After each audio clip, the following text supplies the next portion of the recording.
Assalamualaikum warahmatullahi wabarakatuh. Perkenalkan, nama saya Amira Asmarani dengan NIM 100111182025033 dari kelas Ilmu Kesehatan Masyarakat C 2020. Di sini saya akan menjelaskan sebuah materi mengenai analisis risiko keselamatan di pemukiman lahan basah. Baik, selanjutnya adalah definisi analisis risiko. Analisis risiko adalah suatu metode analisis yang meliputi faktor penilaian, karakterisasi, komunikasi, manajemen, dan kebijakan yang berkaitan dengan risiko tersebut. Selanjutnya adalah definisi pemukiman lahan basah.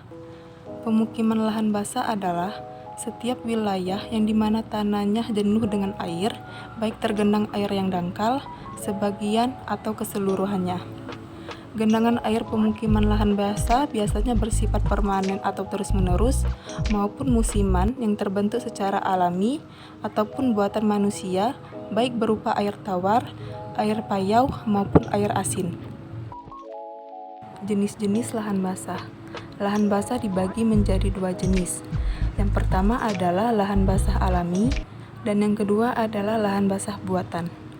Lahan basah alami dibagi menjadi beberapa bagian. Yang pertama adalah rawa-rawa air tawar, yang kedua hutan bakau, rawa gambut, hutan gambut, payah-payah, dan riparian atau tepian sungai. Yang kemudian adalah lahan basah buatan. Lahan basah buatan dibagi menjadi waduk, sawah, saluran irigasi, dan yang terakhir adalah kolah. Kemudian adalah lahan basah di Indonesia. Luas lahan basah di Indonesia diperkirakan memiliki setidaknya 30,3 juta hektar yang dimana tersebar di berbagai penjuru pulau Indonesia. Sejak tahun ke tahun, lahan basah semakin berkurang karena sudah banyak yang dikonversi menjadi daerah perkotaan, pemukiman, pertanian, dan eksploitasi lainnya. Fungsi lahan basah. Lahan basah mempunyai peran dalam aspek kehidupan makhluk hidup.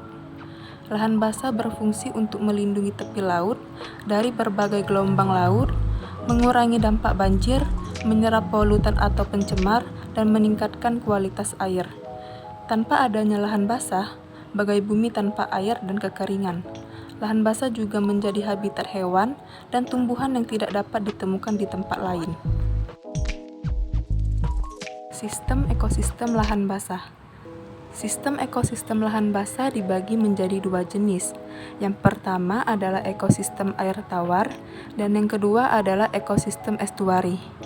Ekosistem air tawar terdiri dari air yang tenang, seperti empang, rawa, kolam, dan air mengalir seperti sungai hingga sumber air. Sedangkan ekosistem estuari terpengaruh adanya pasang surut air laut, seperti payau, mangrove, rumput laut, dan laguna. Selanjutnya adalah risiko bahaya. Hutan rawa gambut merupakan salah satu tipe lahan basah yang paling terancam dengan tekanan dari berbagai aktivitas manusia. Kemarau yang panjang terjadi hampir setiap tahunnya, yang dimana telah menyebabkan lahan rawa gambut terbakar akibat kesalahan manusia dan menyebabkan banyak kerugian di berbagai faktor.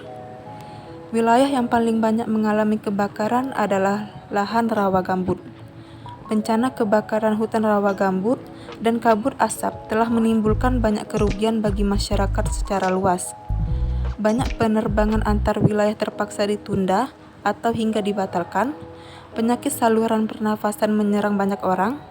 Anak-anak sekolah banyak diliburkan, dan tidak sedikit biaya yang telah dikeluarkan untuk mengatasi masalah tersebut.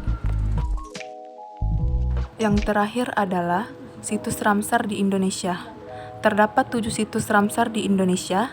Yang pertama adalah Taman Nasional Berbak yang terletak di Jambi, Danau Sentarum yang terletak di Kalimantan Barat, Swaka Marga Satwa Pulau Rambut yang terletak di DKI Jakarta, Taman Nasional Rawa Aupa Watumoha yang terletak di Sulawesi Tenggara, Taman Nasional Sembilang yang terletak di Sumatera Selatan, Taman Nasional Wasur yang terletak di Papua, Dan yang terakhir adalah Taman Nasional Tanjung Puting yang terletak di Kalimantan Tengah. Baik, sekian penjelasan saya mengenai analisis risiko keselamatan di pemukiman lahan basah. Semoga materi yang saya jelaskan bisa bermanfaat bagi kalian semua. Saya akhiri. Wassalamualaikum warahmatullahi wabarakatuh.